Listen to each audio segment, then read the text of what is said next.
Hello and welcome to the SC Playbook podcast, proudly brought to you by Pat and George from Mortgage Choice SCW. I'm your host, Tim Williams. Happy Team List Tuesday, part 2, the biggest day of the Supercoach season, and I'll tell you what, tough going. There's not a lot of quality cheapies on offer. We've had a few promising ones ripped from beneath our feet.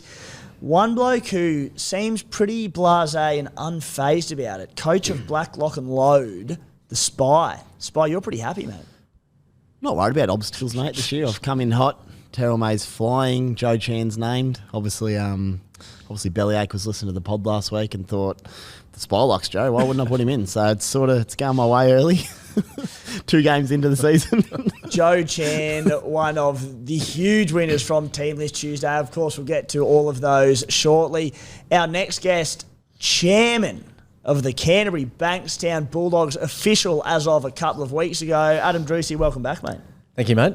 Good to be here. Yeah. I think Spy's just set the tone for the next hour, so with Joe Chan calls, there we go. Now, yeah, it's obviously a great honour, a great role to be chairman of the Doggies, so let's get out of the way early. Mate, after 2 to 3 years on the SC Playbook podcast, working with founder of SC Playbook, would you say I've inspired you into the role, or how's it all come about? I mean, you are an inspiration, obviously. No, it's been good. I mean, obviously, I've been a fan of the club for forever, and I've been on the board for the last couple of years, so it's exciting. I mean, I love being on the board. I love being involved. Obviously, taking the chairman role, it's a bit more time commitment, but that's good, so I'm looking forward to that. And I'm still working with a great group of blokes on the board, so really looking forward to the next couple of years. It's going to be great. I thought, Adz, that for sure, with confirmation of you moving up in the ranks at the Dogs, that Josh Curran will be starting for the Doggies this weekend. He is not.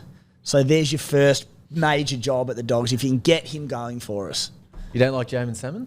Well, he's even cheaper. We might need both. Yeah, well, so see what you can do. How much more do you want? You've got two cheapies at the front row. No, look, I must say it is a bit of a funny one because I have to keep my Supercoach role separate to my chairman role. So there'll be sometimes things I know that I can't comment on the chat and all that sort of stuff. But just remember, my opinions here are my opinions as a fan, not as a footy fan. Chairman, yeah. I know, mate. All good. Staying on the Doggies topic, obviously into that role now. What do the next few years look like at the Bulldogs, do you think?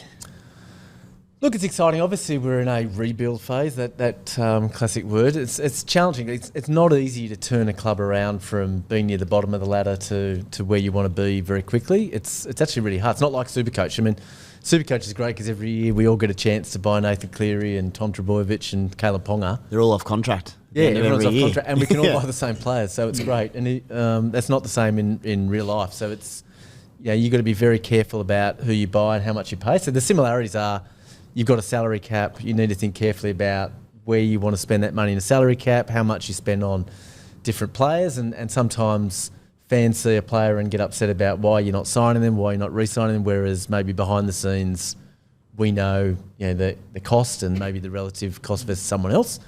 So that makes a challenge. But come back to your question, I think the opportunity there is how do we kind of build the culture of the club that we want? And Cameron's doing a great job on that, Cameron Sorrello, really thinking about what sort of blokes does he want around to build the future. And if you look at the guys that we've recruited this year, there's a lot of blokes that come from winning teams, and I think they all bring a bit more of a leadership vibe and a culture to teach a lot of the young kids coming through in the system what it's like to be a first-grade player, because we think we've got a lot of good young talent, and that's the focus, is invest heavily in youth so that in 3 or 4 years' time you've got a combination of some of the guys there today, and there's opportunities for blokes to come in and become Bulldogs legends, frankly, and combine with some of those young blokes coming through. So, it's got a good feel to it. The vibe around the team is really good, but from my point of view, it's not a pressure. I don't judge us on where we finish on the ladder this year. Obviously, I want us to do as well as possible.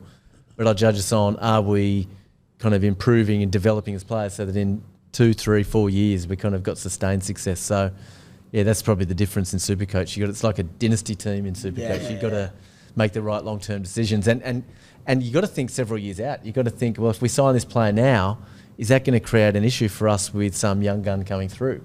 Imagine if you were the Panthers a few years ago and you had Nathan Cleary coming through, well, you wouldn't have wanted to sign up, I don't know, James Maloney for too long and then lose Nathan. Well, you look at the Tigers right now with 2 to 3 of the best young halves in the game, but they can only give a few of them a run. And that's why with tying in sort of Aiden Caesar, who's come back as the experienced head in that mix. So it's something like that. Yeah, and I think the Stormers are a great example as well. Like they've got this young gun, Failogo at fullback, but they've also got Pappenhausen. What do you do there? Like you can't pay 2 fullbacks $1 million a year. Like then you're screwing your salary cap. So those sorts of challenges are interesting. Now we've got to get to the point where the young kids develop like that. But yeah, that's all coming up. You mentioned Penrith, mate. I just looked them up as you were chatting, and what you're trying to achieve is something similar. They were in that position. So I was having a look at Penrith from like 06 onwards. They came 12th, 16th, 12th, 11th. They had a good year, then came 12th, 15th. Like no different a position. You look at them now. So that's a 10-year thing. It's not just overnight, as you said. So yeah, and I've spoken a lot to Gus and to Cameron about that period at Penrith and what they did. And basically they invested heavily in player development. Yeah. And now you're looking at the production line out there, but they're not all Penrith juniors. Some of them are from the country, some are from New Zealand. You've got Fisher Harris, New Zealand, Yo from Dubbo, and all of those sorts of places. They've just got academies that develop players, so they've obviously done a really good job of it.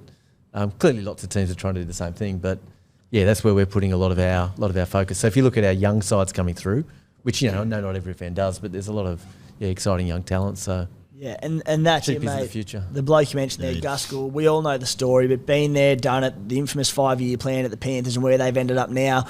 I remember early on that started slowly, like all transitions and long-term plans do. He said it might happen to the Doggies for a year or two, but you're in the right hands. I think very confident in saying that. And the last one we'll touch on before we do move on, mate.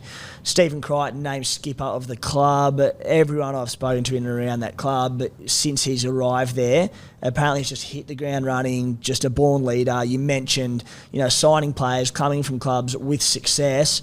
He's about as good as it gets in recent years. Yeah, he's been great. I mean, like you say, all the feedback I've heard from everyone involved in the club has been extremely positive about him from day one. Even when he negotiated his deal with us, I think he did it without a manager. So he negotiated with one club and he did it himself. So that showed real leadership then. He came in early from training that he needed to. Like he could have taken longer off, and he came in and got involved. He was a real leader at a camp they did, one of those army camps. And I was talking to Josh Jackson actually, and Jacko said, mate, he's your 10-year leader at the club. Yeah. He said he's just the guy that, he said even if he's not captain this year, he's the bloke that everyone will look to. And so yeah, it's really exciting. Obviously, it's an exciting time for him. The guy's been very successful, and you can see why he's a true professional. So. Yeah, I hope he goes well. Very exciting times ahead of the Doggies. Adz, next up, Matty the Waterboy, who this time last week, he was devastated a few South Sydney selections in the side. It panned out that way. They didn't get the win in Vegas. Matty, how are you feeling, mate? Yeah, unfortunately, I haven't become chairman of anything, so I don't have as much to say as you have. There's time, There's time, but for this week, I haven't, so I'll keep it a bit shorter. I was probably like 75% happy. Most of the game was good, but just errors and then not defending the errors, but it's round one. Can't be too upset this early. Matty, they could have been beaten 60-20. Probably should have been because, there's so much, Manly bombed a couple. South scramble defence was great. It could have been a lot worse. I was going to say, Latrell Mitchell looked as fired up, as fit as he's ever been. Mate, you take that. Oh, mate. Seeing Latrell, especially after he was out for so long last year, we missed him so badly.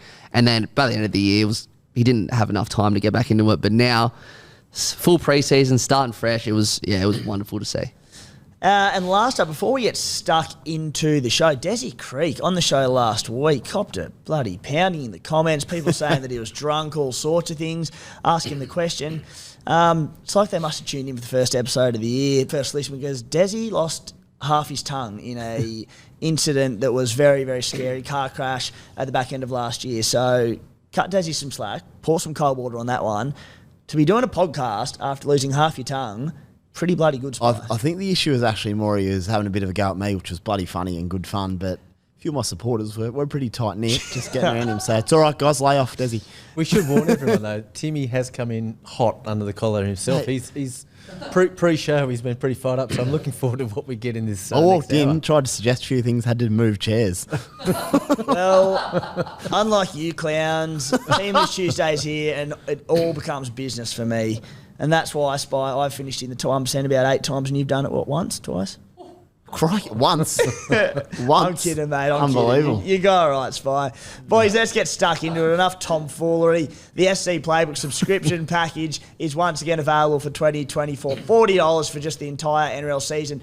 That gets you access to additional numerous articles throughout the entire season, each and every week. Access to our WhatsApp group, our community all in one place, going back and forth there, team advice threads, helping each other out, our team of contributors putting up their trades up each week, skippers, talking about all these good things, our conversations, the late mail thread, Adam Stiles and a few others running that show, so to make sure that you've always got that last minute team news throughout the week and leading into games, questions access for our question and answer podcast, access to our unlimited group, major prize, all sorts of things. The Unlimited League also, the code for that, 743596. If you knock off all the SC Playbook contributors, there's $1,000 up for grabs. On today's show, the Vegas recap. We learnt a lot from those games over there, Supercoach-wise. Of course, the Team List Tuesday deep dive from the teams named today, the cheapie crisis that we'll get to the bottom of. We'll be looking at our sit v starts for the final 6 games of round 1, our skippers, and wrapping up with a few questions. Just one last note, generally beers and break-evens with the guru of a Wednesday morning. We do that deeper dive into Team List Tuesday. SC Playbook will touch on a few different areas of Supercoach each week to differentiate the podcast, but it's Team List Tuesday for round 1, so we will be smashing that one this week. Boys, let's firstly get onto the games that have happened, though. The 2 games over in Vegas. And Spy, I'll start with you, mate, and it is looking at the 4 fullbacks who just started with a bang. Latrell Mitchell, 110 points. Tom Trbojevic, 81 points. Reece Walsh, not his best performance in that game. Had some okay moments. I was waiting to look at that score and see 40 at the end, 81 points. James Tedesco, 70 points, the value pick in all of them. Where do you sit in regards to fullback and these 4 players after 4 pretty incredible, certainly Supercoach performances in Vegas? I sit in the camp of I want to do the old fullback rotation policy, boys. It's just pick some schedules if you can, but as we know, it all depends on what trades you got through the year, what areas you've got to fix up. So one of the big things that I'm trying to achieve is just to minimise the need for fix-up trades early in the season, which will help with doing some of that rotation. But I was just watching the boys you mentioned. Tommy Turbo was incredible. Like, I didn't really want to talk about it on the weekend. I was like touching wood everywhere. Light on his feet, powerful, confident was a big one. He could have scored 2 that both got overturned. Very quickly overturned that one as well. I was like, the one time they don't look at it more than once. When he could have had 2. He dropped a bomb, which is unusual. He was probably going to tap on. Saab nearly scored off his offload. Like, he could have been 150. That one on the line where Saab got run down by Lachlan Ilias, that cost Turbo 20 points. Yeah. So basically, he could have been 140, 150 easily. So getting back to Brookie. It was a good track to run on, I'll give him that, but he looked deadly. Latrell, holy dooly. The only reason I didn't start with Latrell was because of Turbo. I just thought I need to start with Turbo, but when I heard a quote from Vossi early in the game, he goes, Latrell did say he wants to run through people this year, not round them. I was like, if I knew that, I might have thought more about it. That was a great quote. They went on to mention that exact same thing about 15 times in the coverage. And then he did exactly that about 15 times. He did do that, yeah, no doubt. But he's a monster. But we know what he does. He steps up. It's Vegas. Of course, Trell's going to dominate. He loves that big occasion. So let's see how he goes to start the year. Reece Walsh, as you said, it was a mixed affair for him. Like, he's always trying hard. They're under the pump a bit. Made some errors. Could have had a few extra points. And he's still got 80 odd. Like, dead set. Big watch with some big names to come at fullback. It's going to be a key position. So and Teddy. Well, I mean, Teddy, I know he got 70, but he looked good. So if Teddy at the current price, suddenly he's going to, I mean, it's so hard to know who to get. I mean, I think we've all got Ponga and Turbo, don't we? But Teddy could be anything if he keeps playing like that. Right, at the Guru. Price. Is Guru on Teddy, is he? No, Gurus, it can be anything, though. Could be anything. Sorry, could be anything. Yeah, so, but from just a purely rugby league viewpoint, how good was it? Oh, brilliant. Honestly, just market this game around our fullbacks at the moment and you're good to go. So, Adz, as you mentioned, we're all running Ponga Turbo on the panel here, and I couldn't have been happy with Turbo for all the mentions that Spy just mentioned. I honestly think if he stays fit this year, I didn't make jokes. I was very serious about, those 143 average comparisons to a 2021 saying, maybe not that many, but somewhere thereabouts, or maybe 110, 120. After seeing that game and how good Turbo looked against a strong outfit on a thinner field, I think he averages 110 plus if he stays fit this year. Yeah, he was the first player I picked, and I wasn't regretting it during the game. I thought he just looked so good. And like you say, he could have scored anything. So I think he's a lock for me. But equally, it's one of those positions that if you really love Latrell, he's going to be a pod, and you'd be pretty happy if you I'd be happy on Latrell. Yeah. Still.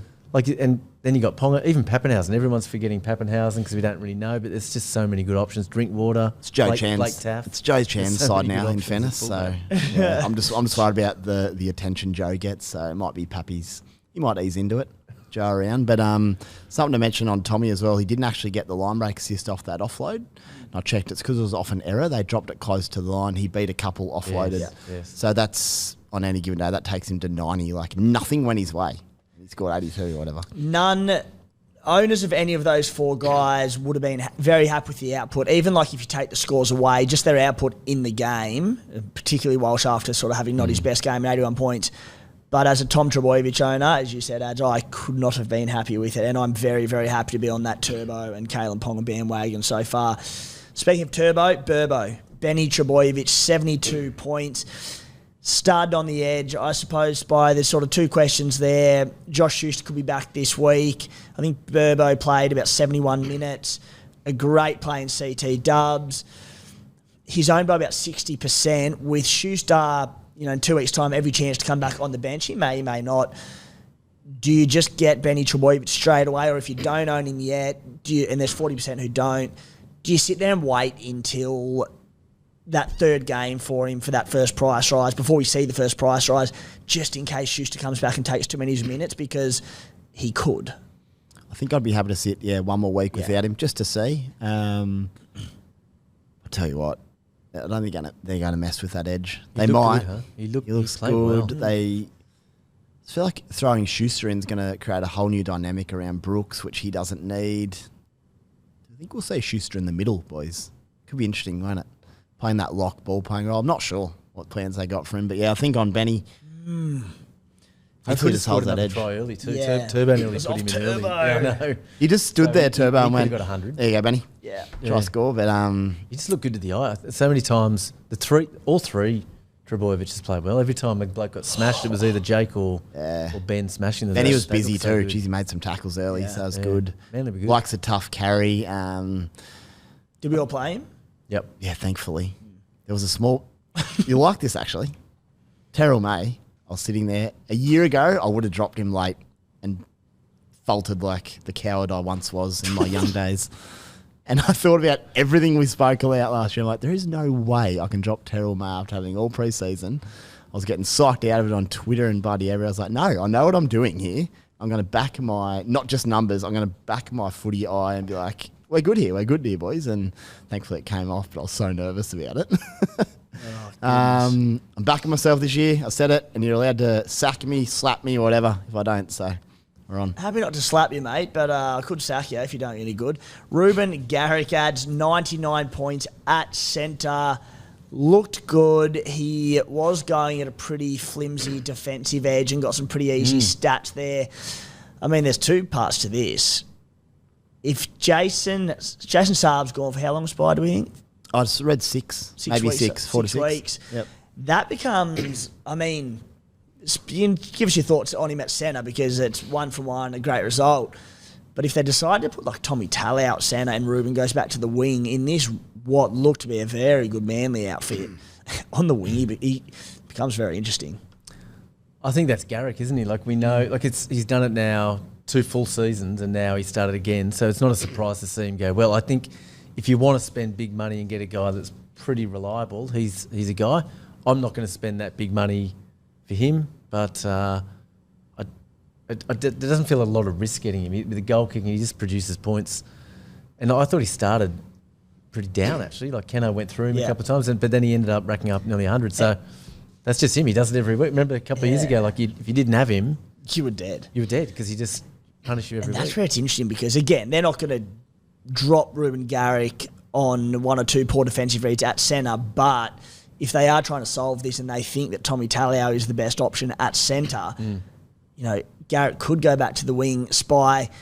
Garrick, I'm not keen on at this point. It's a 1 game sample size. I'm not overly keen on him at centre, but I'm starting Hamiso Tabuai-Fidow as my CT dub. If that experiment fails, which I'm hoping it doesn't, but it's possible, there's a downside to Hammer and there's a bit of risk there, and Garrick ends up back on the wing, goal kicking for a side that could be red hot this season.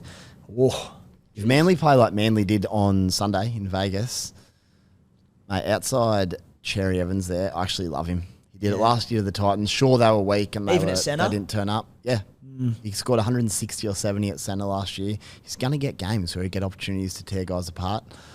He scored 99. He had 1 try on a line break, so dropped that to 72 without it. He's still got 72 and just doing his work, running and kicking some goals. I think my issue is there's only so many players you can afford at that price at the start, and I'm going to spend it on 2 fullbacks and 2 halves. Partly because I think those 4 are captaincy options every week, between Cleary, Hines, Turbo, Ponga. There's a captain there every week, and I don't see myself captaining Garrick any week in front of those blokes. I should clarify, I meant moving forward, once we get to that upgrade stage, 6 or 7, he's right on the mark. You can just pick him in 7 for getting. I think people who pick, who have gone with a premium CT dub, say 600k plus, if that CT dub struggles early and punches out 30 and 30 like centre wings can do, that's where the opportunity could come up early to go to Garrick. Jump on him early, it'd be interesting. Adz, did you end up picking any premium CT dubs in your team? 2 of us, Shek is my most expensive, so I wouldn't call him premium, but what's he, 540 or something? Yeah, 540, Boys, Hamole Olakau'atu, holy mackerel, 97 points. He's 700 grand. We've spoken about time and time again, but plenty of mid-range 2RFs that we can pick from. Spy, he looked fit. He looked destructive. Again, I don't really see how we can get...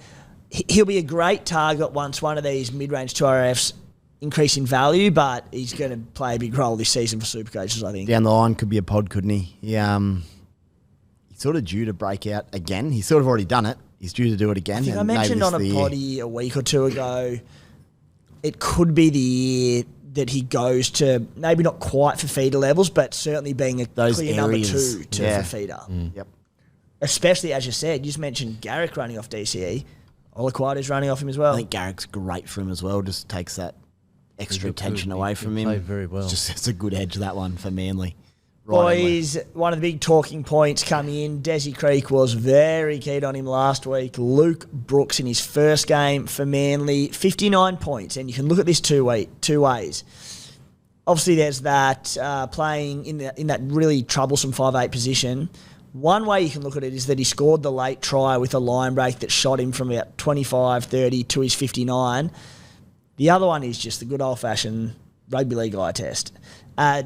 Luke Brooks looked very good in this game. Yeah, I mean, I thought he passed the eye test with flying colours. He could have, but equally, he had that one when he reached out and there was no try, so that cost him, 30? Yep. So he could have easily had 100. He looked good. I just think, I'm with Desi, I think he is going to play well. I think he's a great half to play alongside Cherry Evans, but I don't have him, but I could have easily started with him. I was very close to. Spy, I don't own him. I wouldn't even say he was just always a watch for me.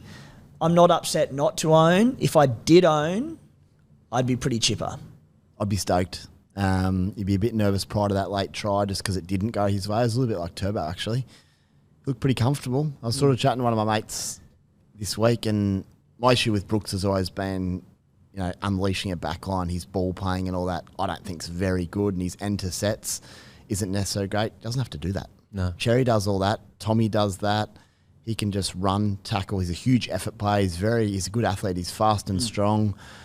You got Tommy out the back. You get chances to run, as we saw when he swapped sides of the ruck and switched to the right there and took him on. That was good to see. Good early signs. There's no way I'm jumping or anything at this stage, but if he keeps it up, he's got an opportunity there to do good things. But it's one game in. I don't want to overreact. For sure. Yeah. Also, on that left there, because he's on that left side, Kohler went through for about 5 or 6 half breaks, but didn't get any. He's going to be giving Kohler early ball all year, so he's going to rack up some good points. And there, on the flip side, Matty, how many times can you see him putting Kohler through, Great support play, Luke Brooks. He is. He'll be going yeah. straight back on the inside Yeah, to him. absolutely. He's so quick. If he catches it, he scores. Yeah. He's so Remember there was quick. the other one when he nearly put Turbo through that great inside ball. So There was an inch from being that a try assist, So line he assist. He nearly got the try assist for Turbo. He nearly got the one himself. He Just could quietly, have had 100. what a game of footy as well. Yeah. it was Oh, a great game man. of footy. What a way to start the My season. young fella had a meltdown with about 10 to go. I was like, just hang on, mate. Won't be long. Just give me 10 more I minutes. didn't want to pause it. It was only round 1. Richie Kenner, 88. Jacob Gagai, 55 points. Matty, I'll throw to you here. Great scores. Nothing has changed in my mind because job security is still really poor. I mean, they lost the game. Kenner was pretty ordinary in defence. Good in attack, but poor in defence. Gagai maybe can hold a spot, but wouldn't be touching them until round 3 at the earliest. Yeah, I'm pretty confident now that Kenner's going to get probably one more game and then he'll make way. And then Gagai, I thought he played good. But, yeah, I'm more confident than last week. But it's still not safe for me. Yeah. But you made a good point last week, Spy, about off camera. Talk to me. Well, this was your point, but I'll talk to you. Yeah. I don't know what it that was. when Trell plays Origin, Gagai actually might play fullback for South. Yeah, I can't even claim that. It was someone sent it through on Twitter, maybe. Yeah, I was like, which was actually was actually a really good shout, I thought. Yep. Yeah, so that's It something to is keep in mind. It is a good shout, but I do think Gagai's time in teams will be very much done and dusted by that point. Look, if he keeps a spot in the team, he's on the wing for one of the best attacking teams in the NRL. Mm-hmm. So maybe he could be a hold till Origin. I just think he'll have made his cash by then, even if he was. Anyway. When's Munro due back? And Whiten's back. Yeah, Munro 5. 4 to 5, I think, Munro. 4 to 5. Whiten round 3. Yeah. Yeah.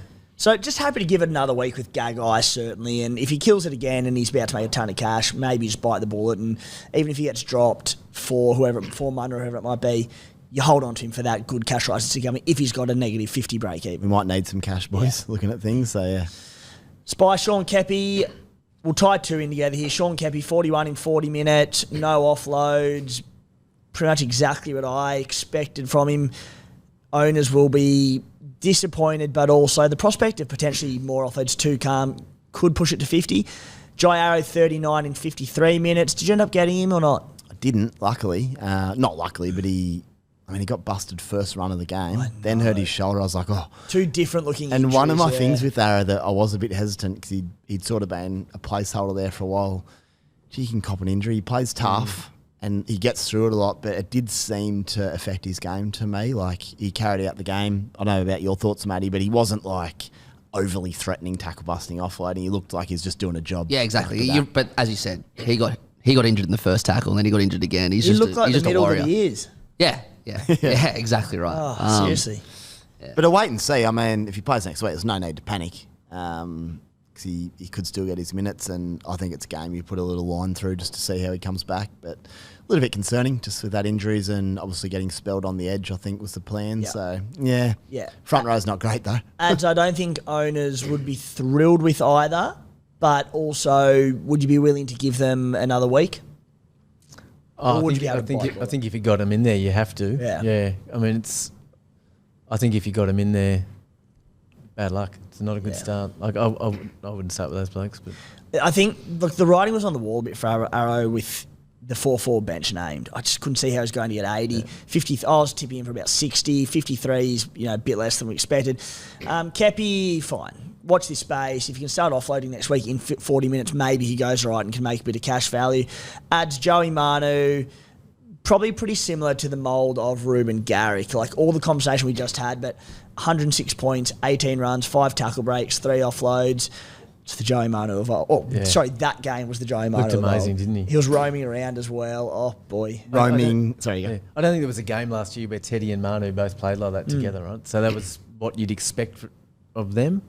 And he was dynamic. So again, he's just one of those guys. When you can get him in your side, you'd be pretty stoked to see him in there. But Yeah. Can't wait Pass to the own eye him, test. but again, just price this early on in the season. Wilson Carlos mentioned on his recap, he's so good. Well, some of the tactical rugby league stuff he talked about that double drop where Manu comes back on the inside, which is exactly what you want as an owner because he's drifting across, bumping blokes, then offloading. Yeah. And he just noted that they did that a lot more. So as soon as that's happening, hello, Joey. I bet, good point. I bet the Warriors do, or I hope the Warriors do that with RTS as well. Yeah, keep an eye on that. Such a waste going to rugby, huh? Such a waste. Shame. It's a shame. Anyway, Spy, you can have your moment. You already started on it, but Terrell May, the standout. 64 points, 21 tackles, 3 offloads, 17 runs, 1 tackle break. Let's tie in the whole Roosters forward pack here. Satili Tupanua, 43 minutes. Went off injured just after half time. Sua Wong, 52 minutes. He looked set to play about another 11 or 12 minutes. Yep. Went off injured. May got 54 minutes. Came on and played the rest of the game. Brandon Smith, 54 minutes. Spencer Lenu, 42 minutes. May or may not get suspended. We'll know next day or two, I suppose. Jared Hargreaves back next week. To state the obvious, Terrell May looks a great pickup, and at I think it's about 430k, the solution to a lot of these headaches at front row forward. He's very much on my radar for round 3. Talk to us about the minutes in this pack, because I know you've done a big deep dive into him. Who do you put a line through? How much can you take out of it? Odd for the back of that Tupanua and Wong had their injuries. How do you see it all?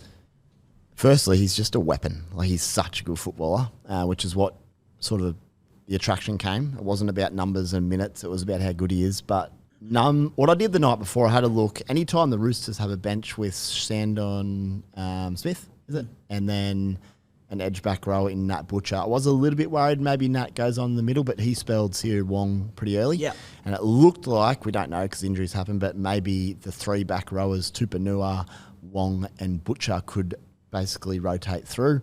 And then the middle, it basically left 2 middle forwards on the bench. One was White, who only played 15, 16 minutes. Who becomes Jared Hargreaves next week anyway. Yep, so I'm thinking basically Jared takes an extra 25 and maybe plays about 40 with a deeper pack now. They don't have to rely on him as much.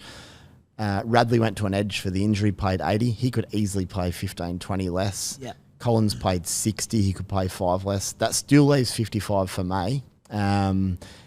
And even on a day when he doesn't get his 55, 40, 45 for Terrell May at that price is lovely. And what I did notice last year when he played 40 minutes, his score wasn't that much different to 50 minutes because you probably know you're playing a bit longer or whatever and you wind it in a touch. But I think the minutes are there. If he keeps playing like that, they don't have a choice. They've got to give him those minutes because he was just so good when he was on. Yeah, his so work rate and just what he was getting through. And Robbo said after the game, he goes, granted injuries played a role in it, and that's where the uncertainty comes in, but he goes, he was going too good. I couldn't take him off. Rory Hargreaves averaged 46 minutes last year. Did you say Radley played 80 in He played 80 because he went to an edge. So he won't play 80. Yep.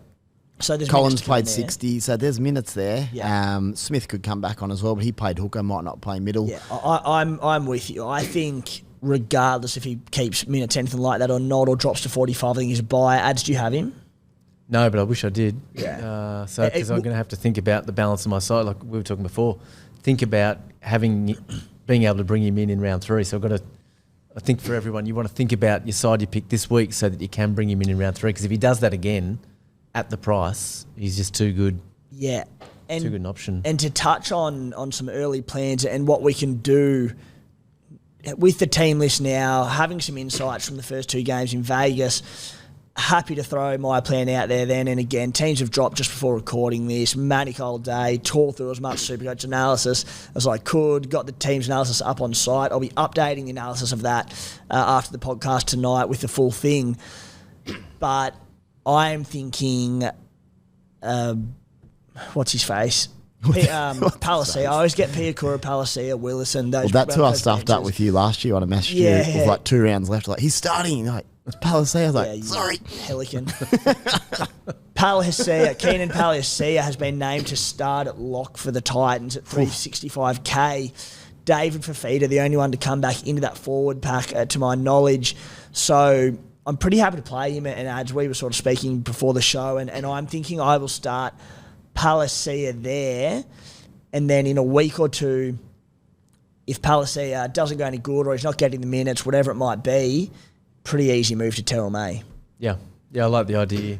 I've done the same thing only because I copied you in the rush before this body, and I could make some other upgrades in my side, which made me feel good.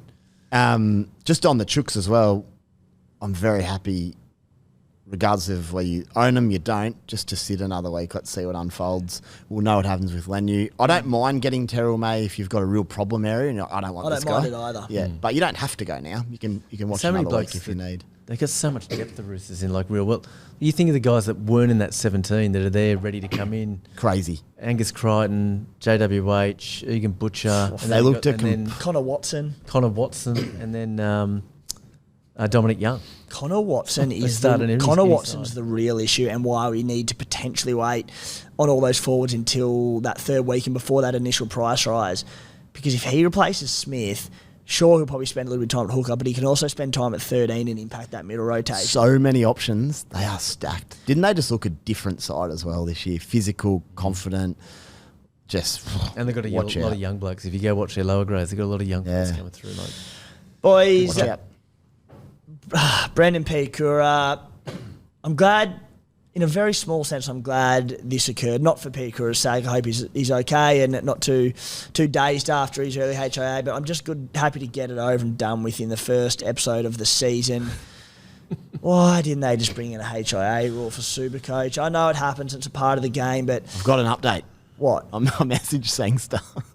Yeah. And he said, send through your thoughts, mate. I'll see what we can do. So maybe. And that's no pressure on Sangster. Like second game of the season, I should say. I think he was like almost the second, third most owned player in the game. Lasted 4 or 5 minutes. Adz. He had one really good early run. He made about 15 metres off and had a tackle bust. Bugger. Yeah, I mean, the only thing you'd say is that most teams who are serious probably had him. Yep. That's the only saving grace. And I think if you had him, you had to start him like he was a starting second rower, like he play 80 minutes. So everyone would have him in their 17.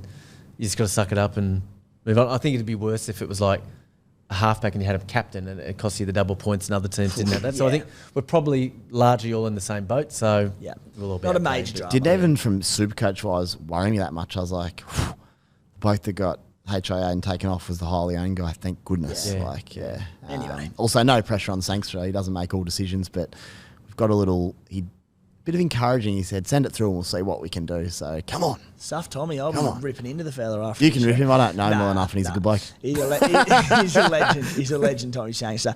Last one to touch on, boys, before we go into our team list for the week. Jesse Arthur's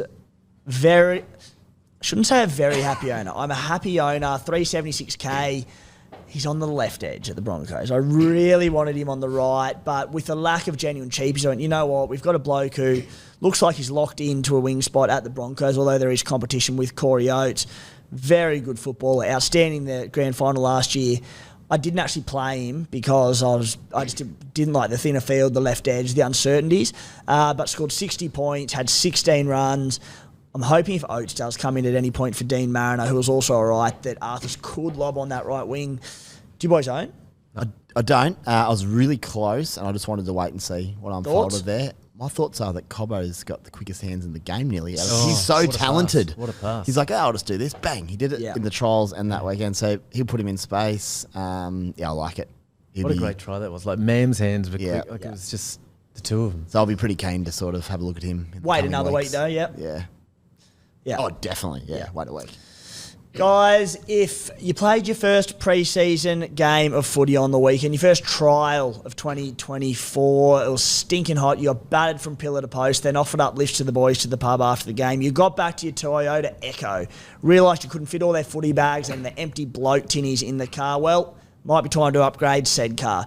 If you're looking to upgrade to a fresh whip, reach out to Paddy and George from Mortgage Choice SCW to get the best rate on a new car loan to make sure you don't leave the boys high and dry next time you offer them a lift. Usually, it'd sting you $129, but if you mention SC Playbook, it's completely free of charge. To do that, flick the boys a message on Instagram at patandgeorge_SCW, or you can give them a buzz on 02 9521 1611. Doesn't matter where in Australia that you're based. All right, boys, let's get stuck into the real good stuff, and that is Team List Tuesday for the new season, and we'll go through game by game, starting with the Knights versus the Raiders. Spy at the Newcastle Knights. We'll just we're not going to go through every single position in every team and read out every team list. We're going to touch on the key Supercoach points. And look, it's no shock, but Dylan Lucas named to start on the edge, Tyson Frizzell on the other edge. We believe Dylan Lucas will play on the left edge. Great spot to be outside. Kalen Ponga doing his best work. Kai Pearce-Paul on the interchange bench. Again, by no means a shock, but if Kai Pearce-Paul was named to start there, he'd be straight in for me. If for whatever reason one of them missed out, I would have picked the other one. Bit of a bugger, not a surprise. Yeah, I think I would have taken him regardless, to be honest, although with Pearce-Paul, the cheapies, 342k, starting back row. Outside KP, thank you. Yeah, not playing 80 though. Yeah, so, I mean, Dylan Lucas is a very good player. Even if he takes 30 off him, do you really want a 50-minute player? Maybe you do if he's quality, but yeah. No Jed Cartwright is the main thing, because a lot of teams so many had Jed heavily Cartwright. owned. So I've flicked if him you got in. him in there. You got him in. I need one enough. Dual position. We'll come to that. Second row centre. Oh, Flick him. It's disappointing for a guy with his experience. I isn't it? know. One enough. He's Anyway, not no- enough though, mate. He's every chance to come into that 17 at some point. Well, he and won't just be in my team then. play you'll already own him. And he'll play 11 minutes. I don't play till Thursday. He's worth 238k at the moment, or 234. He'll be 200k before you know it. He'll just become a hindrance and kill any potential loops. He'll be your AE emergency. You can't loop. Oh, sounds It's a like I bad got party another. party, mate. It's a Sounds bad like I got party another party. nothing coming. Then I only put him in 1 minute before the podcast. Anyway, if you've got him, probably want to take him out of your team, Yeah. which I think about 30%. A point that I made, boys, to you pre-show. If you want enough from the start of the season, I would be getting a guy like KL Iro, who is, we think, like one injury away in that Sharks backline from being a starter at near enough bottom dollar, who can make you some good money. You know, there's a ton of players out there who are one injury away. I'm going to get his pronunciation wrong, but Ali Leotau at centre for the Warriors, like he's every chance to be one injury away from coming in and starting at centre. So I'd be going down that avenue. I just need a back row, but we'll talk. With Jewel, ideally. Ideally with Jewel, Someone for that sure. can move around. I want a your team. centre back rower. I'll probably spend some ridiculous amount of time trying to find this guy, like That 2 doesn't hours on exist. Wednesday night, and then go, oh, he's not there. But should be a late one. Boys, at the Raiders, a few significant cheapie plays here. Adz Ethan Strange gets the nod at 5'8" over KO Weeks. I think we'll all be locking him in there. Nick Kotrick named as a cheapie on the wing. Xavier Savage, he's about 350k. Borderline cheapie. Danny Levi named at number 9. He's about 238k as well. He'll be sharing minutes with Tom Starling.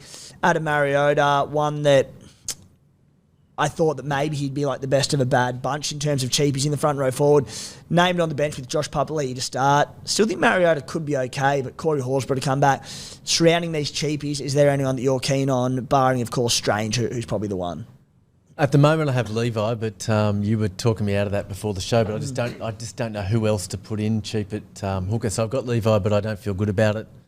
It's funny. Ethan Strange is a guy that probably a lot of us haven't seen a lot play, and we're all about to watch every minute that he plays. It's sweating him. The beauty of do well. He's going to be Supercoach. the most owned player in Supercoach. So yeah, it's going to. You'll enjoy it. He's good. Yeah, it's going to be fun. Yeah, so that's good for him. Like young kid coming in playing 5'8". That's good to see. So Danny Levi. I know Elliot Whitehead's due back in that side. So Yeah, he'll push Hosking to the bench. Morgan Smithies is the other one. Did you mention him?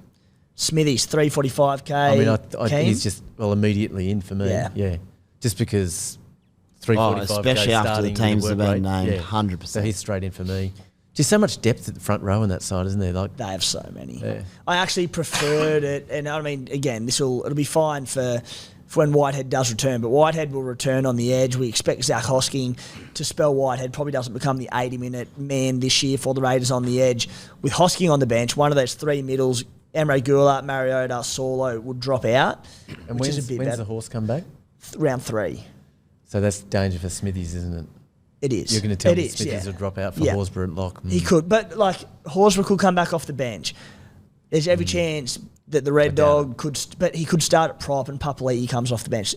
If Smithies is good enough, that wouldn't surprise me one bit. Okay, all right. Because Papa will play his 50-odd minutes regardless. So whether that's bench, impact, starting, there's some options there for Big Stick. Just thinking at the price, it's worth having a crack at a bloke who, if Stick likes him, and it sounds on all reports that he does, and he's hit the ground running down there, we could have a 65 minute lock forward. We're going to need him for 5-6 weeks who can make some cash. Sticky doesn't mind a white pommy fella that tackles all day. I'll give you the tip. Exactly. As he shouldn't. Exactly right. Boys, at the Warriors, Tane Torpiki has been named at fullback with Charles Nickel-Cookstad out until anywhere between about round 3 and 5 with, I believe, a hamstring niggle, meaning Roger Tuivasa-Sheck starts at centre. Luke Metcalf has won the 5'8 role. Let's talk about Torpiki, who is about 280-odd K to start the season. I'll confirm that shortly. Could he be the best of a bad bunch at CDW the start of the year? Spy, look, he's not going to probably get more than 3 or 4 games once Chance is fit, but he's still got a starting fullback for a good price. The only thing I'm thinking about watching those team lists is beer, whiskey, cocktail, and which burger I'm going to have 6 o'clock Friday. Bring it on. In answer to your question, yes, I'm going to start Tuapiki. So that's a yes to Tuapiki? Yes to Tuapiki, and I'm going to play him. Had a look at his numbers last year. Obviously a year older now. Seems to work hard enough. He'll obviously have try-assist potential in him. I'm very happy to play him in 17s to start the year.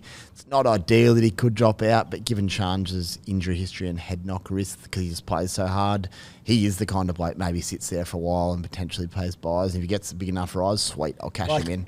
I suppose worst case is Roger spends time at fullback and Chance comes back and he gets demoted to third choice fullback. But we can only go on the fact that Torpiki's been named there round 1.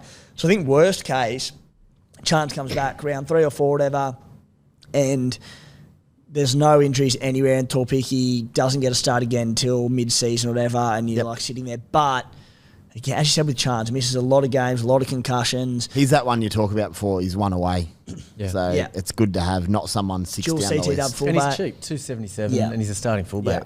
And as you Adz, very playable in 17s, I think, for the first few rounds. I'm playing him. Anyone running off SJ gets my tick of approval, don't you worry.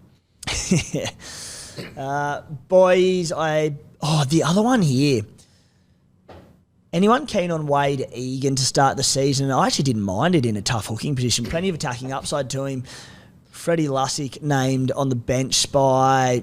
You'd imagine he's going to share minutes. So that's a concern. And Wade Egan would be my most scary bloke to watch in the whole competition if I owned him. Speaking of head knocks and playing above his weight, geez, he has a crack. Great footballer. He's actually one of my favourite players at the Warriors, but I couldn't start him. I just couldn't. Adz over at the Sharkies, pretty well named as expected. CC for Talakai has been confirmed to play that centre spot over KL Iro, who was a popular cheapie. The only one to probably touch on his Supercoach wise had a lot of questions about Royce Hunt, and everyone's looking for this cheap front row forward option. He has been named to start in round 1 at the Sharkies. He's 332k. His points per minute the last 2 years, 1.31 and 1.35. They're in minutes of 25 and 29 per game. It reads well if you can get the minutes. The concern, 4 middle forwards on the bench. And the same thing happened last year because the Sharkies had, I don't know why, I don't like it from Craig Fitzgibbon, but 4 middle forward bench. So I just don't know how many minutes he can get. And is Hamlin Hamlin-Urelli's injured. Yeah, so when's he due back? Yeah? He's got about 3 weeks. He got injured in the finals last year, I'm pretty sure, and it was a Rico from that. I think it's around week 3, round 3. So him to come back in as well. Yeah, I mean, interesting. I hadn't even looked at him, but nothing I heard there is making me think like the job security is a bit lacking to me for bring him in. Like compared to Terrell May, an extra 100k next week and plan for that, or Palacia, as you say. The only way I would be okay with people maybe doing it is that you bring him in with that plan, just like we've sort of mentioned with Palacia. And if he comes out and goes well and you go, happy days, I'm onto a good one here. Yeah, but if he doesn't, you move him to Terrell May. Yeah, I guess it's a viable option. Instead of Palacia, you can do it with him. You could. That's fair. Yeah. Spy at the Melbourne Storm. Ryan Pappenhausen returns as expected at fullback. Cam Munster under an injury cloud, but has been named at 5'8". No major other news in the back line. In the forward pack, come on down, Joe Chan. Joey. How good. Absolute godsend. I haven't seen much of him apart from that trial the other day, and he just actually caught my eye. I was like, who's this bloke? He's running hard lines. Obviously, anyone that impresses Bellyache, that's good enough for me. So the son of NRL great Alex Chan, 238k, second row forward. As soon as I saw his name there, I was pretty happy as someone who was able to avoid Suwong, Satili Tupanua, because I think a lot of people will probably be struggling to find a spot to get him in at 2RF. True. And he looks a great buy. Far from safe. Sean Blaw, 18th man, has missed the 17. Kane Bradley, who played on the edge in the trial, which it seemed a weird one from the word go, but has missed the squad as well. Middle forwards on the bench, along with Tyron Wishart and... Who's the other one? Tyron Wishart and Chris Lewis, who can play on the edge, but could also every chance to probably more likely play in the middle. He could be an 80-minute edge back rower. What do you think, mate? I think if you're listening to this podcast, we don't need to discuss any further. Like, you're going to have Joe Chan. He's a 238k starting second rower. Hello. Yeah. There's not many of them. I think every single one of us is going to have him in there. And if you don't, I don't know what you're listening to. But, yeah, so is he going to come off? Who knows? Like, we don't know until we see it. He might not, he might disappoint. But at 238, he can't really go wrong. And he's starting. Now, the question for me is more, will you start him this week in your 17 as opposed to will you have him in your 25? But I think you've got to have him in the 25, don't you? Yep. Yeah. I think so. I just don't think there's any other options, unless, as price. Timo said, if you've stacked your side from last week, I get it. There will be teams out there with like Tupanua Wong and maybe one or two, like Piakura, a few of them there, who won't be able to. But if there's a spot there and you're like, what do I do here? It's got to be Joe. So I reckon a lot of us would have had one, either that young Dragon or the Kane Bradley, like with a filler there, hoping that a cheapie would be named. Yeah. And so he's the guy. He's stepping up. At the Penny Panthers, probably no major news there. Taruva was under a bit of an injury cloud. He's been named, which means Terrell May definitely stays at centre. Luke Summerton named at number 9. No, he is not the miraculous fix to our hooking woes. A cheap number 9, because Mitch Kenny's back. I think it might even be next week. He's suspended. So when that happens, Summerton probably drops out.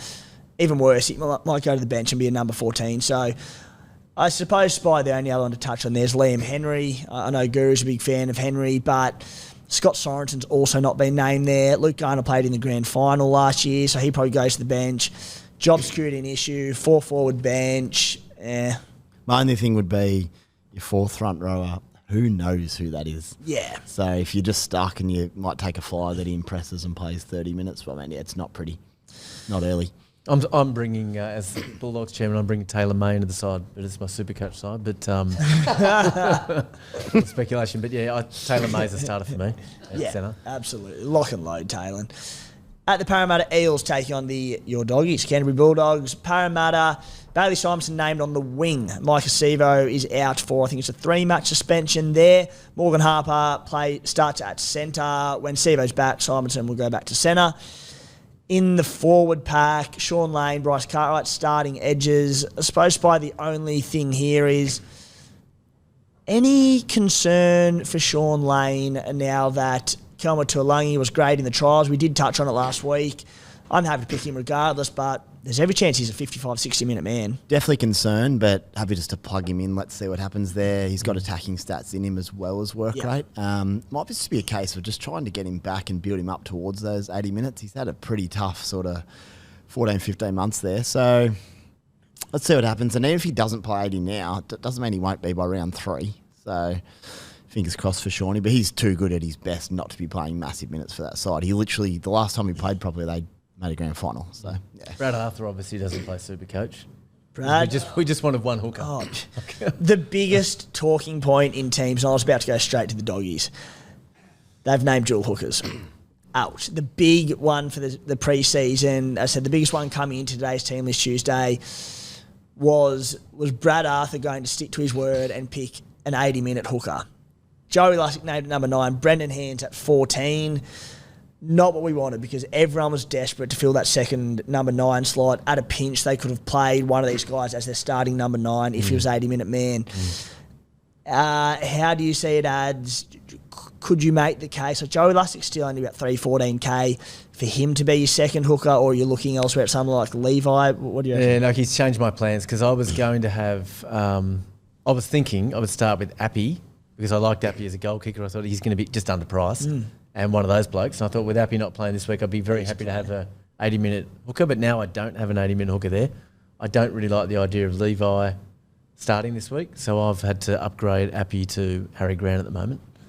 So it's completely changed the makeup of my side because I've got to think about who I start this week. And I'm in a similar boat, mate, because I'm currently an Appy owner as well. I don't mind the idea of trying to get him to Harry Grant, but with some not great cheapies named, I'm not sure if I'll be able to do that. For the sake of 1 week, do you play, whether it's Lussick or Levi? If they get their 35, look, it's probably, if they're an 80-minute, they're probably only getting 55 anyway. Yeah. So, like, you only cost yourself 20 points to get the team you want. You can, if you think you can work out who's going to play 55. Because there's no guarantee. I know, like Lussick could play 25, then he comes on. Yeah, but Dramas. Anyway. It's tough. Spy, how do you say it? I'm running Robson, so that's my thoughts on it. I'm not keen at all. What do you think of your second number 9 slot? Levi. Yeah, he's 230k. I looked last year. He came out and played some reasonable minutes first couple of weeks, maybe around 50. Then he got hurt. So the reason I'm actually doing it is to keep Dylan Brown in my side. That's the actual answer. Yeah. If I go up higher after lose Dylan Brown, I don't really want to do it. So I'm just taking a punt on Levi as someone I hopefully won't have to play at all. If I do have to play, maybe he punches out a 30 for me, 50 with an assist or something if you're lucky, but it's just a bit of a punt. But best case, he doesn't play for me, makes 80 or 90k, and then once I got the cash, I'll flick him up. So we'll just have to see. Hooker's just one of those positions. First 2 rounds last year before, I believe it was a broken jaw. Played round 1, played 40 minutes for 30 points. You look at that and go, ugh. But round 2, 55 minutes for 56 points, 34 in base, had a try assist there. I mean, you take out the try assist and you're sitting on about 35 again. Look how much money is there to be made. But look, it's a very, very good rate as fullback. There's no reason why you potentially can't, whether it's a try himself or an assist. And maybe he averages 40 with the odd assist. He doesn't have to do it every game. So if he bases 30, 35, the odd assist averages 40, he'll make 150 odd K. It's just cheap. It's pretty good. It just gives you so much of cheapness. I hate it, but I'm warming to the idea. I don't feel good looking at it. Just because you can save 90 odd K on, say, a Lussick, because Tommy Starling will come on and probably play 4. It could be anywhere from 30 to 50 minutes. We don't know. That's reality. Or, I'm not saying so, but it could be 20. You don't know with Ricky. He's always a little bit unpredictable. I'm happy to take the punt. All right. Yeah. The hooking conundrum, no better this week than it was last week. In fact, it's twice as bad. Boys, moving on to the doggies. Blake Taff, I'll read out the whole back line because it's very relevant. Blake Taff at fullback, Wilson and Adokar on the wings, Kiraz, Stephen Crichton in the centres, and Matty Burton and Drew Hutchinson at 7. I think for starters, talking about the lack of cheapies, Drew Hutchinson, 355k. He was one that I was happy enough to own, but I was also very happy to get rid of him if better and certainly cheaper cheapies showed up in that sub 300 category. I think you've kind of just got to pick him now, don't you, boys?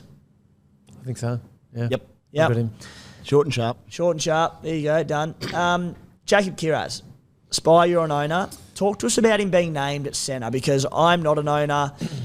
I like him. The fact that he didn't play the trials concerns me in terms of any potentially lingering injuries and what's going on there.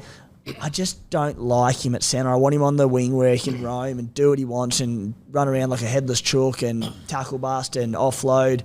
I don't like him at centre. How do you see it? You're about to. 3 games at centre in his last 2 seasons. Named at centre. I don't know if maybe he played there afterwards. His base plus power, so I don't know exactly what you call it, but base work with offloads and tackle bust, which is the Karaz model. He averaged 65 with 1 line break, no tries, no try assists, no line break assists. And it was all in tackles, tackle bust, offloads and runs for 65. So I'm like, thank you very much.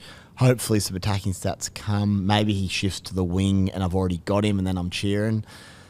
I think he's a weapon. Am I scared of him coming off no trials, maybe carrying some injuries? For sure.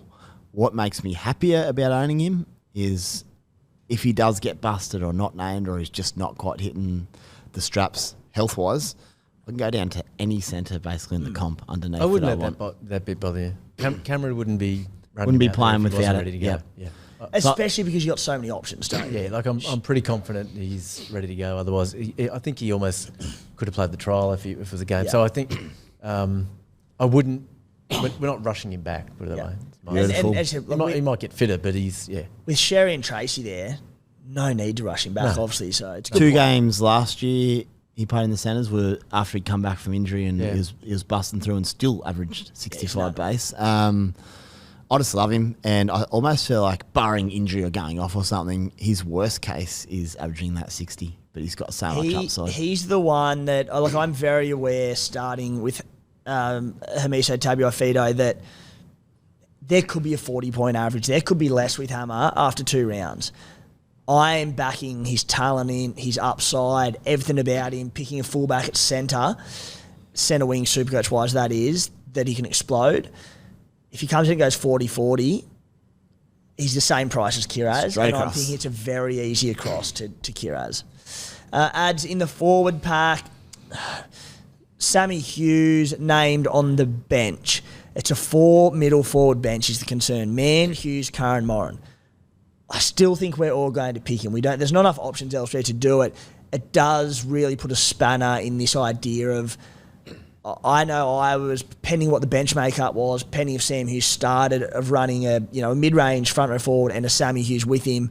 Hard to see him getting the minutes there. Puaso Farmasili has been named to start in the front row. Looked pretty damaging in the preseason trials, but minutes will be the concern. Josh Curran on the bench, Jamin Salmon at 13. Man, what a relevant Supercoach pack. What can you tell us? Who are you keen on? I mean, it's funny that there's probably 7 or 8 guys in that side that you could feasibly start in Supercoach this year. It's crazy. It's the Desi's most got all Supercoach of them and relevant another side. 2. Yeah, so there's 7 or 8 really, and that's not leaving out, like, say, a kick out who's pickable. But I think at front row, Max King's an option because he's going to get Definitely minutes. Like, I think anyone would think that. I think Max King's a great buy. Yeah. Yeah, and he's you pretty much know what you're going to get with Max. He's pretty solid, and he's not overly priced. Puasa, like at the moment in my side, and this is really just as a fan, not as any inside knowledge or anything.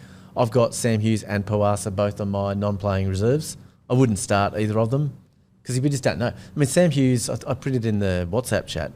He's played 71 minutes of NRL so far, so we've got to remember that. Like, he hasn't played a lot of footy. He's been great at training. I think it's easy to hear that and go, "Oh, last year that was Jacob Preston," but it's a very different position. Gus Different Gould guys. tweeted Yes, I about know. Sam Hughes and the Supercoach world exploded. Yeah, Because he that's did the right. same about Jacob Preston last year. Yeah. But look, I think Sam's he's an easy pick in my 25. Do I want to start him? Let's wait and see. I think we'll see. We'll get a better idea of what minutes Cameron's thinking. Probably take a few weeks to know, really, because with that rotation, it's not obvious. You get injuries in these positions. There could be minutes there for Sammy. Like, you look at that, kick out could get spelled by one of the boys on the edge there. Kurt Manns could play in the middle, but could come on, obviously a hooker for Reid. The 4 middle bench is a killer for all of that. But I mean, if Kurt plays on the bench hooker, makes you wonder if you were, Curran could spell kick out on the edge. Like, kick out might not play 80. That leaves 2 spots open for the middle. So there is possible, but I wouldn't. I keep saying Kickout won't play 80. Like, again, this is nothing from inside knowledge of the Bulldogs. But he could. Why wouldn't he? Kickout can play 80 minutes. If I'm coaching that side, I'm playing. He looked so fit in the trials. Yeah, like I said, that's not from talking to Cameron knowing what he's going to do, because I deliberately don't do that because it's not my role. But why wouldn't Kickout play 80 minutes? I actually still think Kickout's a great mid-range 2RF buy. He'll be relying on attacking stats. I've gone cold on him because I'm not convinced the Doggies will be able to use him effectively enough. But he could explode there if he can find some attacking stats. But it's just much like the Roosters bench, like the Bunnies bench, and having the 4 forwards there, to a lesser degree the Roosters, they're probably more their depth. I avoided a lot of those forwards because I want to see how it played out. It's pretty similar with the Doggies. I'll start Sam Hughes. Spy, I know Josh Curran, you may have mentioned last week that even if off the bench you'd be tempted to buy him. I know Guru said similar. I'm not touching him coming off the bench with that 4 forward bench. Farmasili, maybe if there's no one better. Still need to do a lot of digging, but who are you keen on in this pack? And talk to us about Josh Curran. So Curran, I don't mind still. I've had to drop him down to Joey Chan just because I need money for cheapies. That's no shock. It was always probably going to happen, but that's probably where it's going to happen at the moment. I still think Curran could still come on off the bench, 15, 20 in and play the game out, be really busy, maybe work up to an 80-minute role. So I think he's still not a bad buy. But there's a lot of ifs and buts and maybes. There's risk there. He looked very good in the trial, There's risk. and then he was throwing up at half time, so they didn't push him into the second half. But I thought he looked good, and he looked like he was going to be a super coach. I got good vibes about Curran, but he's not in my side to start. I did as well. Even now. Yeah. I still think I've got good vibes there. Put it this way, I'll have to suss flexibility and when I can make trades and how the team's set up, but if he does end up starting on game day, he's straight into my team. I've got to figure out how to do it. Is this at that funny price range, isn't it, where you can bring in Lane or Lukey or one of those There's guys so who many are good starting and ones. you know they're starting? Yeah. That's it. So I do have a If few you're other... starting, I think he would be a must. Yeah. But, he could end up playing I've got a few other doggies though, boys. I've got Sammy Hughes, Pawasa, as you mentioned in the front row there, just because of a lack of options. So hopefully he can punch out 30 points or something, make a little bit of cash. I've also got Kiraz, as discussed, Drewy Hutchinson and Jamin Salmon. That's the other chat. In the centres, there's no centres available. So dual position, 313 or 317. At the moment, I've plugged him because there is no one else. I'm calling trap. I'm calling trap. Wouldn't shock me. And I'll tell you, there's a few reasons why. 4 forward bench. At any minute, Kurt Mann or Josh Curran could be the starting 13. Let's say it was it wouldn't worry me with Josh Curran because he's such a ball running lock. Jamin Salmon has been picked there as an out and out ball playing lock. I actually don't mind that from the Dogs. I thought he looked good there in the trials, but I can't see him getting more than 50 minutes there, maybe 60 at a pinch with the bench that they've picked. Even then, I just think he's going to be distributing so much. He might have a handful of runs, make a few tackles. I just don't see him having the output to score well enough there, barring if he can jag a couple of try assists or something. I might actually swap him to Savage. Just having a look. 30k more, starting wing spot, try scorer. Yeah, it's a tricky little position, the old bench centres at the moment, but I might go Savage over I him. don't like the Salmon play. Could be wrong, and as always, if in 2 weeks' time he's brainy and playing big minutes, sweet. He's easy to get in at 313k. Boys, let's move on to the Gold Coast Titans. Keanu Keeney named at fullback with Jaden Campbell out injured. AJ Brimson, as expected, playing at centre. Kieran Foran returns after not playing the trial games. With Dave Fafita out, Cleese Haas has been named on the edge. Keenan Palacia, the bloke we spoke about a little earlier, $365k to start the season. Again, it's a 4-forward bench, but one of those forwards is Sam Verrills. So Sam Verrills and Chris Randall probably interchange from each other. Randall starting can play as a 13 and play as just another middle forward. Liu, Clark, Joel have probably not massive minutes between them. I actually don't mind the Palacia play. So from last season, 17 games for the Broncos. He averaged 41 minutes per game for 36 points per game average. PPM's not terrific. He's far from a great option. It's not terrible though. It's not 0.9. It's not terrible. But as a starting lock, if he can jag 50 to 55 minutes... Is he a starting front rower? Well, he is for me. Yeah, he is for me. Yep. And as I said, if it falls flat in its face, he becomes Terrell May in a week or two. My thing is, I had either Cotter or Maxi King, but just with a few shuffles today around cheapies, I probably need to downgrade there. So I've gone to Flegler, but How much is Flegler? $475. I can take another 100 and a bit to go to Palacia and free up a fair bit of cash. Could be an option. Interesting. It's tough that second. That's So tough. That's And I just feel like with Palacia, if you can get the minutes there, he could be that 45 to 50 averaging middle for us until we can upgrade him to one of the guns like Payne Haas or whoever it might be and just do that job. If you could average 50, you're cheering. Absolutely, you would. how much is Cleese Haas? Cleese? Starting second. You lose his spot though for Fafita, so Yeah, no, but he's just like he can't be that cheap, huh? He came in and went well last year. He's 356k to start the season. How many minutes do we think Cleese Haas will get? With this bench named, there's no edges there. Probably 80. Yeah. Fafita could be back any week though. He could. And they've got a Is he? I bye thought he coming was a up. month. Okay, They have a yeah. bye, which is worth noting. And For he's- front rower, Titans have a bye, I think, around 2 or 3. It's the going to be stuck there as well. Oh, God damn it, Spy. Bugger. So for people who listen to the first half of this podcast, just pays to listen to the whole thing. Just with that weak bench in the front row, that hurts a bit. That's going to be very relevant. Or he could be turning into Terrell May very quickly. Do you reckon I need us? Look. Round 2 bye. That's the thing. Start with him round 1. If he goes great and gets good minutes, sweet, I'll hold him through the bye. If he doesn't, Terrell May round 2. Do you think, given I've got Terrell in the front row, do you think I need a second front row or just leave it blank? Oh, my God. Let's move on Don't from burn these me this week, teams. please, next week. At the St. George Illawarra Dragons, Tyrell Sloan named at fullback. Zach Lomax on the wing. No surprises there, boys. In the pack, very uninteresting Supercoach team. Tom Eisenhuth named on the edge will catch a few eyes, but Luciano Leilua is suspended for the first few rounds, so it's two or 3 weeks. I'd imagine he comes straight in on that edge. 4-forward bench named Connor Molheisen is a hooker, number 9, so it's a 4-4 bench, but a number 9 there. Jacob Little's still in a bit of doubt as well, as I believe, Blake Laurie. Viliami Fafita.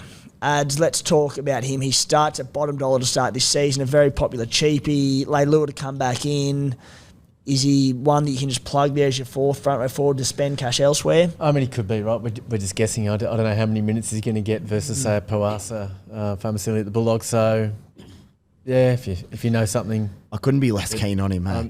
I'm just one of those 15 minutes a game. Yeah, at least Poasa is named as a starting front rower, and he's going to play, whereas Fafita could be out next week. I would literally rather have someone not playing with dual position just to flick them around. Yeah. That's more beneficial, but yeah. Yep, no. Thoughts are the same. Into the final game of the week. The Good Dolphins game. versus the Cowboys. Great game. Hammer's going to score about 5 tries. Saw a post in the WhatsApp group today, and there was an article of Hammer saying that he wants to try to replicate and improve his ball playing, and he's shaping it off Scott Drinkwater. So we'll peg Hammer down for a 90-plus average this 24 try assists before Origin. Oh, my goodness. Tessie New has beaten out Jake Averillo for that centre spot. Boys, Jack Bostock has been named to start on the wing, a bloke that I potted early in the pre-season, and I said I didn't like his output in limited sample size so far this season.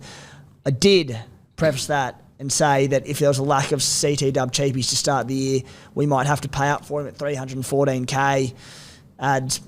We might have to pay up for him at $314K. Yeah, he wasn't. I was a bit like you. I wasn't a guy I was really thinking was going to end up on my side, but he ends up being one of the cheapies in the position. Like decent job security. Yeah, I'm suddenly super keen on him. He looks real good. Who else? It's all relative, eh? Jake Averillo is signed from the Doggies on good coin. Tessie New can easily play on the wing. He's out and out won that spot. You copped a lot of hate from that. Anything to say to the haters online? I did get a roast when I said Averillo was looking like missing that team. So all that the bad mouthing of the Dolphins last year, I got this one right. So evening out. It's got nothing to do with Dolphins fans, does it? Anyway, we're square. I'll actually be in Redcliffe for this game next week. Next week, Matty. Week after. Next week we've got a bloke show there. So we'll be doing it from Redcliffe Leagues Club. Yep. We'll be. Oh, what a day that's going to be. How good. That's and we're going off a day early, so Yeah. which wasn't necessary, but it definitely necessary. It was was. so necessary. But yeah, whether or not I'll actually be allowed into Dolphins headquarters, probably unlikely. Boys, bit going on in the forward pack as well. So, Tommy Flegler, Bromwich starting. Ray Stone has been named at 13. Lemuelu on the edge. Obviously, Tommy Gilbert is out for the season with that unfortunate injury. Kenny Bromwich has been moved to the bench. It is a 4-forward bench. It is a 4-middle forward bench. Max Plath, he spent time at number 9 last year, didn't he, Spy? He was between sort of very limited I think he game did. And also, Kenny can play an edge, can't he? So it could end up a 2-middle bench. You just sort of, you don't quite know. Depending on how they want to go about it. Yeah. If you're a Flegler owner, you could look at it and say there are minutes there for Flegler depending how they do it. Again, it's round one. You're being very you're being glass half full based on the bench and the way you're thinking, but at the same time, Flegler's there, marquee, front row sign. He'll play decent time still. What are your thoughts on Tommy Flegler, Adz? To be honest, I haven't really looked at him. I said a few weeks ago I wasn't keen. Yeah. Not super unkeen, but I was like, not sure how he improves. now out of a bit of necessity, he's currently in my side with a hope that it's just some blokes this year. I just want to do a job and just maintain their value, score me some decent points to allow my guns elsewhere to score. But if Flegler can average 53 or 4, make me 60k and score well, that's lovely. So getting a bit keen on him. Round 3.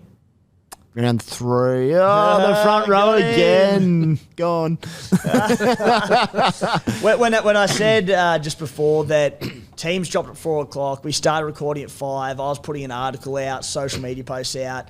There's a lot of critical thinking that has to be done around this. We were swinging sides and changing things because I did have Cotter an hour ago. So it's 1 week. Like again, I keep saying it might cost you 20 points to get the team that you want. I don't think it's not going to impact me with Palace. It's not a make or break. It's just certainly one to consider. Yeah, I think it just depends on you two. Like say if you've got Sam Hughes and Pawasa, like I have. At least after the first week, you have an idea of how many minutes they play. Whereas remember this time last year.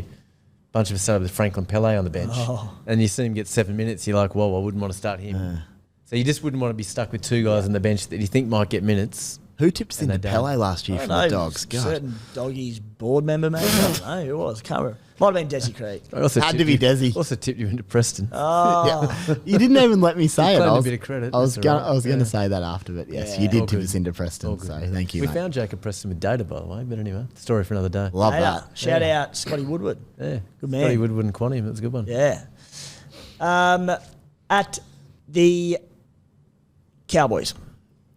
Let's just touch on it quickly because Matty actually brought it up to me at the start of the show, before the show. He said, start of the preseason, started recording podcasts, everyone was keen on Jeremy Marshall-King. All of a sudden, no one has Jeremy Marshall-King. And he said, what's changed? I said, well, for me, not a heap. I just saw Appy goal kicking. But even before that, he was actually in my first drafted side. And then I found a bit of money and I moved up to Harry Grant. Spy, you were super keen on him, mate. And now you've saved a bit of money on him with Reece Robson, but 100k in short makes a big difference to my lineup. I need that 100k. Combined with that round 3 buy was enough just to say the reason I want Reece Robson is, speaking of doing a job, Reece Robson. It's not Friday night at 6:14 yet. Reece is, I need someone to do a job for 4 or 5 weeks for me without a buy, score well. He plays his 80. If he makes me money, great. But if he just holds his average, scores 55, I can then pick the best hooker going around after a month and weigh it up. That was my issue around Jeremy Marshall. If he didn't have the buy early, I would be really keen to pump. But I might go Robson to JMK after that buy. We'll see how he's looking. I get a free look at the Dolphins this year because and you want to Max Plath. Yep, I don't know what they're going to be doing. So that's the answer, Matty, as to a why. But it's more a money thing than anything, combined with the buy. Just some variables there that not super. The one thing about Robson is that at the start of last year, he was very popular. I know on this podcast, on Beers and Break Evens, everyone we all potted him pretty hard, and we said he scored a ton of tries that year before. We said he's not going to replicate that. He's starting overpriced. He scored 1 or 2 tries last year. He's back to what his value should be. Yeah. But now we know that he's got the potential to score tries. He's capable of exploding. I get the play. I don't mind it. Yeah. Why him? Is it purely the round 1 buy? Why him over Appy? Yep. If Appy was playing, I wouldn't say I'd be more than happy to go in, but I'd be happy to have a crack for sure. Lucky last at the Cowboys. Zach Laybark gets the nod at centre over Viliami Vailea from the Warriors last season. And just on the bench, I know a lot of people keen on Helam Lukey, myself being one of those guys. Jake Granville, Griffin Neem, Sam McIntyre, Cooley Kefu, Fini Fuiaki. Thomas McKaylee misses out. We didn't really allude to it too early in the show and about all this front row forward headaches. I think we all had McKaylee plugged in there. Misses out entirely. I suspect Fini Fuiaki, some interesting stuff here, because Fini Fuiaki, I suspect, will spell Helam Lukey for 20 minutes, probably 20 minutes. He can also play in the middle a little bit as well, but I would see that's how it's going. There's minutes to go around some. I can't wait to see how this plays out, because Jake Granville, does he come on and spell Reece Robson at number 9? We know Granville can play anywhere. Sam McIntyre, a bit of a smokey there. Griffin Neem, they'll have all right minutes, but there's really good minutes to go around here somewhere. I don't know if that's going to be Cotter getting a heap more, Taumalolo. Griffin Neem's a good player. Griffin Neem is I know Walsh on his rap as well. big name fan, and said that maybe he's one to pick up the slack from the Cohen Hess injury. How do you see all this playing out, Adz? Or probably more to the question, who catches all your eye? Because you don't mind a few Cowboys. To be honest, I've got no idea really how it plays out. I've got Taumalolo and Lukey in my side. I had Cotter, but I've ended up downgrading him at the moment. But, yeah, the minutes are a worry with... Like that Finafiliaki is a very good player on the bench. So you kind of think... If I was the Cowboys, I'd be wanting to find ways to get more than 20 minutes out of him. But I don't know. I think it's one of those ones you wish you knew. Because Taumalolo, I kind of like the idea of Taumalolo as a value pick that... just got upside. I love this bench for Taumalolo and Cotter for that matter. Yeah, I think you're right. I know McKaylee is a great thing for Taumalolo and Cotter. So yeah, I've got Taumalolo in there, and at the moment I've got Lukey in front of Josh Curran. But yeah, I don't know. I might change that. Spy, I've got Taumalolo and I've got Lukey. Lukey won't be going anywhere. Taumalolo is one of the ones where I thought trials he looked okay. I wasn't keen on him, and then the Hess injury happened, and I sort of suspected maybe to be a bench a little bit like this. I thought that I had the same bench, except I had McKaylee over Sam McIntyre, so it's not changed enormously.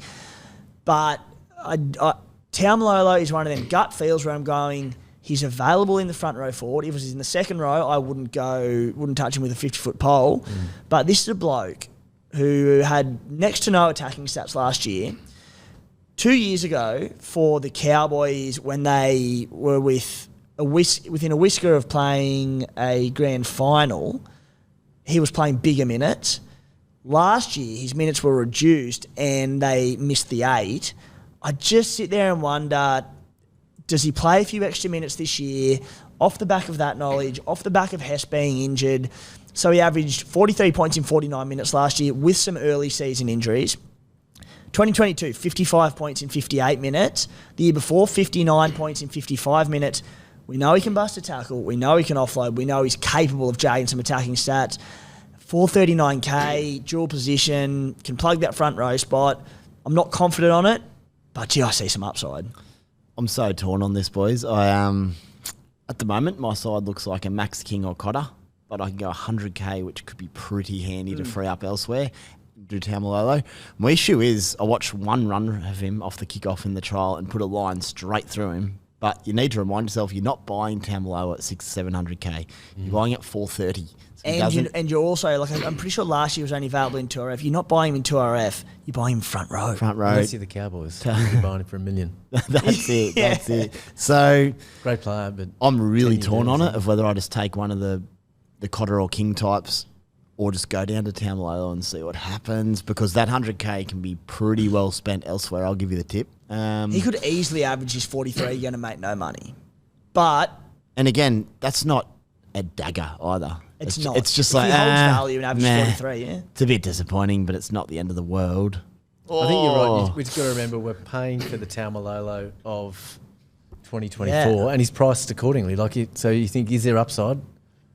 I just think surely there's upside. Like, surely they've got him fired up. He's still got, I think, 4 years to run his deal, doesn't he? He's not old.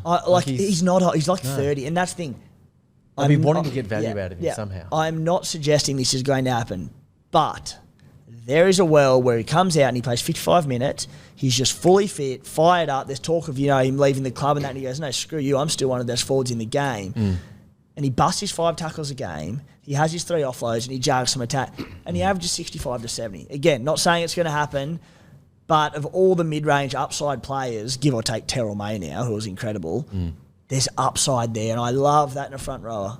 Yeah, and the injury to Hess, it all helps. Leave this one with me, boys, because I'm actually really settled this year, which is very relaxing and nice, but not for long. That spot is not. That. That's what's not. Boys, let's talk a few sit v starts from the sides this week.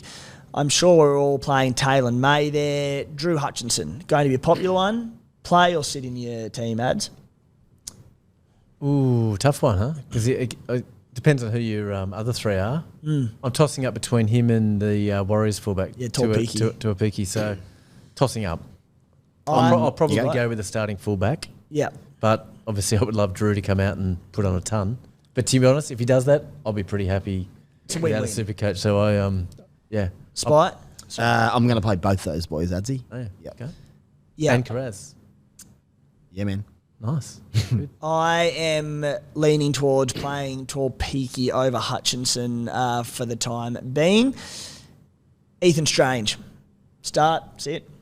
Sit for me, and I'll just wait. And if he goes well, then he's an option going forward. I haven't watched enough of him to know what his base would be like, so it's just an easy sit for me. But Worth noting as well with Strange, I think the spot to pick him, fair to say, is 5'8" reserve, not in the CT dub. Not that we're loaded with CT dub cheapies, but there's no one at 5'8", so it's got to be there, yeah. I feel good with him at 5'8". Yeah. It's a good backup. He's a bloke he's a strong ball runner. I think he'll bust tackles, could jag some attacking stats. I don't want to do it from round one, but he could be a playable sort of option down the track. If he shows what we know he's capable of, obviously he's quite young, but yeah, he's got the capabilities there to really do some damage. So if we all start with Jack Bostock, Spy, we're looking at sitting him. Sitting, but like if you have to play him, it's not the worst thing you could do. He's I'm absolutely capable of a try. Also because they go so much to Jermaine Asako's edge, so I don't even want to think about playing Jack Bostock, and I'm just hoping he can jag some early season tries to generate some cash for us. I've already sat Jesse Arthurs out of my side. Just going through a few of the key names here. Joe Chan. He's going to be an interesting one. There's so much of a gamble there. As I said, the way that team's been named, I don't think Joe Chan, that's beyond him. I do need to do some more digging. I'll do this before beers and break-evens tomorrow, but around his sort of numbers last year and his minutes. What are your thoughts there, Adz? I'm currently starting him, but I don't know much about him, so I'll need to find out what sort of player he is and so on. Because, again, do you start Joe Chan or do you start a Bostock or a Hutchison or a Tuapiki? So at the moment I've got him in my 17. Spite? But Yeah, I've got Hutchinson and Tuapiki ahead of him, but I mean, that's not... I would play Chan over Hutchinson. Hopefully a big minute edge back rower. Doggies... I just like that God knows Hutch. what they're gonna throw up. I just like that Hutch is set for 80. Yeah. Like if you're in doubt, I like the 80-minute well, player. he could have 3 or 4 tries this. He's like, we know what he can do. He scored a ton like hope he 4 does. games back for a struggling Chook. So Was that centre? Was it in halves or at centre? he played halves that game. I've just gone to a random game from last year. Brisbane Tigers, Central Queensland Capras, and 3rd minute Joe Chan try. Is it a sign? That is an absolute sign. How did you go in this game, Joey? 28 minutes. Uh-oh. Started and played 28 minutes. Had to have been injured. You'd be happy with the try and then 28 minutes. We've had a couple of signs. I went to his full profile. Work to be done. Yeah, work to be done. I went to his full profile and it didn't give me a lot for him. Anyway, I'll have a look at that for tomorrow. Get back to us. Boys, sit v starts. Who else to touch on here? Is there Morgan Smithies? Sit start. I'm starting him. Yeah, I'm playing him. I'm also playing him. Bo Fermor. Don't have him. Don't have him. But I could see why. And you'd Don't start have him, and but you would still play start him. if you play. You if both got don't him. have him. No. Don't need him. Why not? That's a good side. I'm trying to work out who I've got. That you don't have. Well, my back row is Sean Lane, Lukey, Perekura, Smithies, Chan, and then I've just got a cheapie as the 6. I've got so, Jamin Salmon. Yeah, You got Bo Firma. Who's your cheapie? Jay have- Cartwright. undecided. That's my spot. I haven't decided yet. Without telling you to copy my team Spy, and it'll probably lead to plenty of success for you, find a way to go Jed Cartwright to Bo Fermor. That's a lot of money. What's Well, you can save some at what's front Firma row. worth? It's just such a good position, those mid-range 2RFs. Yeah. I'd need like 250k. A lot of coin. Um, We'll see. the more I look at it, because I have loaded up my 2RF, I will not be playing Joe Chan. I'll play Fermor and Smithies, Lukian, Lane and Peekura, all my starters. And then at the front row, look, I'm partnering Taumalolo with Palacia as it stands. Bit of work to do there, but I reckon that's what we'll go. You're similar at the moment. Yep. And Spy, front row for you. But the buy in round 2 is bothering Yeah, it's a me spanner. now. Huge But spanner. I guess if we then think Taylor May, we'll just need Terrell. Terrell May. We'll need to make sure we've got enough cash next week to do it. I just think if Palacia goes well this week and he warrants holding, it's a good headache to have. You go, okay, damn, I've got to hold him and find another method to get to Terrell by, say, round 3. But yeah, good headache to have. Front row is Cotter or King to be decided, but as I said, there is the option there to drop right down to a Taumalolo and free up that 100k. and then the Bulldogs boys on my bench. But honestly, as you said, we put this together 5 minutes for podcast because we just got teams, so a bit of work to do and have a look at. Oh, there's only one spot that really worries me. Yeah, it's probably that 6th second row spot. So we'll see what we can do, but have with the rest. His head, Adz. Yeah. His head. The old me would have panicked, but I'll just leave it. Boys, skippers. I don't know if you did anything last weekend, Adz VCCs. I VC'd Turbo because at that point I didn't have Ponga on my side. I've now got Ponga, so he's stuck. But that's okay. Nathan Cleary just to me is he's a captaincy option no matter who he plays. Yeah. So I'm okay having Cleary as captain. Yeah. Spite? I VC'd Terrell May. I just wanted to show him that I've got his back this year, and I'm playing him big minutes. And more so, I was captaining Ponga, so I had no one. I was just like, what if he scores 3 tries? I was in the same boat, mate. I had literally very few people to put the VC on. I actually went Brendan Piakura. Nice. For 4. Yeah, it's a culture thing for me and this the year. I reason just being, want to I actually thought, I was actually speaking to our weekly rap man, Nick Moon, over the weekend, and he said, VC Tommy Turbo for his upside, and then if you're keen on Api Coruscant, it's an easy loop to Tommy Trbojevic, then you can play do the Api Coruscant play, no stress if he goes well. And I was about to do that, and I went, I hate to say it because it's the Raiders, I wanted Ponga against the Raiders, I really did. Yep. So I held off, and I'm going to captain Kalen Ponga. Good logic though from Mooney. It was. Also, I can finally say this, but shout out to Kuma. How good. Yes. Love it. Yeah, you can now, mate. Weight off the shoulders. Matty, captains for you this week, mate. What are you looking at? Yeah, I already captained Brandon Smith because my captain is Ponga. Vice captain Brandon Smith, mate. I was like, what did I say? You said captain. Sorry, vice captain Brandon Smith, and I'm captaining Kalen Ponga. I was going to say that might be the last time we throw to Matty's skipper advice. Oh, Matty, that credibility you'd worked on for so hard over the last 2 years out the window round 1. Hey, at least you've picked a side this week. That's a good start, mate. He's in for the long haul this year, Matty is. Boys, a few listener questions before we wrap the show up, and it is one on questions off the bat from T-Dubs, not me. Trell is my vice captain. Do I captain Grant/Cleary or leave it? So 110 points from the Trell ads. Would you be taking that AE and going Trell or going elsewhere? I would normally say never. Like I just think the VC loop is probably the most overrated and over talked about thing at this time of the year. The only exception is that Coruscant example you gave there. Like if you've got Appy as your starting hooker, and then suddenly that's the way to you're going to get a pretty average hooker score anyway. Then maybe, but so T-Dubs, if you've got Coruscant, then maybe I'd take the 110 because I don't think there's a standout there? No. And the reality... Obviously you can't captain Ponga if he's got... The reality is this week, honestly, the first 5-6 weeks, you're probably going to have a 15 on your bench somewhere, maybe a 20 best case for you. So you know it's going to be a low spy. Yeah. Yeah, if you assume you get a 15 and you give up a 45 maybe, 30 points, it works out half okay. The issue is, and the reason I hate doing it, say I use that example and I drop Tuapiki out of my lineup, and he scores 80, then all of a sudden you've got an 80 instead of a 10 instead of an 80. That kills you, that stuff. So no, I'd be probably backing in Cleary or Holmes. If only there was some sort of calculator you could use to help make this decision. It's a good question. Where would said calculator be found? Well, Spy, scplaybook.com.au. This was not a setup, I promise. We have a vice captaincy calculator on our website. You can punch in the numbers and it gives you a more of an informed decision, and it gives you the scores based on like a few little predictions that you plug in of how many points you get for the loop if you did it or if you don't. So it's a great little tool. So jump on to scplaybook.com.au and check that one out. Question from Campbell: do you get tired carrying Guru every year? The stall is yours this year.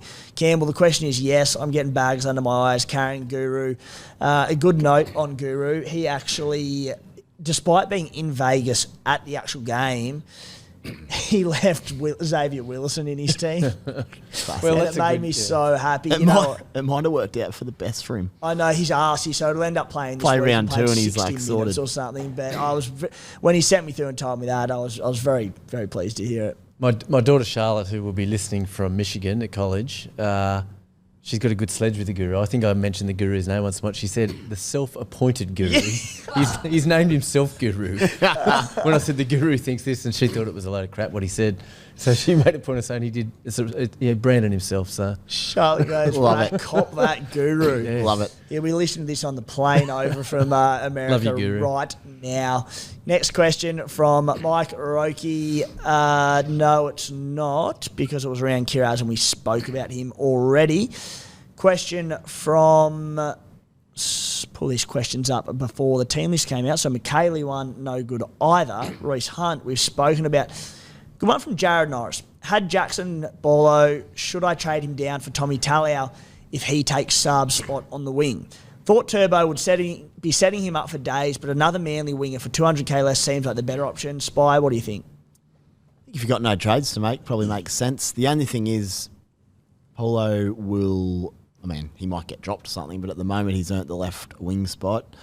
Tommy Talau could come in for like 3 or 4 games. I'd only do it if you need the cash to make a move elsewhere. I don't know. What do you think? I'm sort of... Definitely not. Yeah. Like, you But if want to you- be left wing. But what I mean, if you say after this week, oh, gee, I need 200k, that's the little answer there. Yeah, but I just think Paulo's job security is going to be better. You know, what if Saab does come back around 4 or 5 sort of thing? I think you want the left winger at Manly, not the right winger. It was on a smaller dimensions field in Vegas. It impacted wingers more than anything because they ran out of room. You saw it with the Broncos and like Walshy, he just kept running out of room. Daniel Tupu on an Australian field would have had a hat-trick, I reckon. Yeah. They got them and they skinned them. They just ran out of room on the field. So just give him one more week. And if he goes poorly again, scrap him, go down. It also gives you a look at Tommy Taliau if he comes in. Oh, sorry, I didn't mean this week, but yeah. Yeah, for round 3. Come round 3 if you need it. Like, yeah, just it's an have option. another look at him there.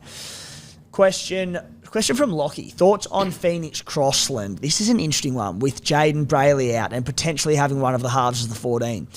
As we now know, the teams have come out that way, and Jack Cog has been named as the 14. Jaden Brayley is dealing with a hamstring complaint. We might not see him for the first few weeks. Even when we do, minutes are probably going to be limited.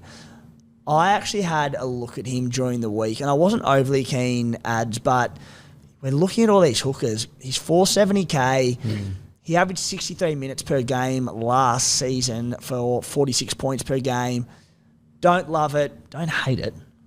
Well, mate, you are the chairman of the Phoenix Crossland fan club, so if you're not keen, not only as a lookalike, but as one of the earliest owners of him last year. Yeah. But like a starting hooker, 470k, probably gets pretty good minutes.